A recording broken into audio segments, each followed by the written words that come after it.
Okay, and one more thing I want to show you. Let me put the door back on here. Door on there, real easy. All you do is just clip it on there, just like that.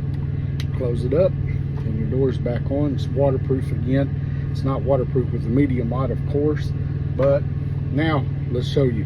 Now see the GoPro 13, the new mount that came out, you can mount their magnetic mount with the GoPro. You can mount it either way. With the DJI magnetic mount, if you have your mount connected to whatever you got it connected to, and you say, well, I want to turn my camera, say I want to turn my camera around from this to this.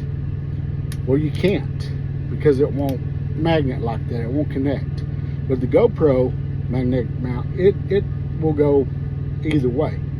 The GoPro did it right. I don't know why DJI hasn't figured that out yet, but yeah, so on the DJI, you got to take this off with the finger screws. You got to take it off again, turn it around, then put it to turn your camera around on a magnetic mount.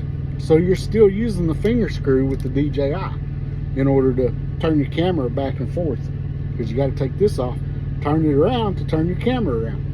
See, you can't mount it backwards with the GoPro 13. You can mount just by taking your camera off of this and magnetic the other way, because it's both ways. This one, you got to have it one way only one way. If you take it off, you want to record the other way, you can't do it. So just wanted to go over that with you real fast. And these magnetic mounts from DJI, they're kind of annoying. Make sure you get both sides connected. Push down, make sure, because I've had that thing ruin a mount, and I had to replace this because the DJI, if you don't get that other side on there and it sits there and it flops, you're going to lose your camera eventually. So make sure you push and hear that click, because if you don't, it's not going to be good. Okay, so DJI, I hope you're watching. I hope you learn a lesson from this. Thank you.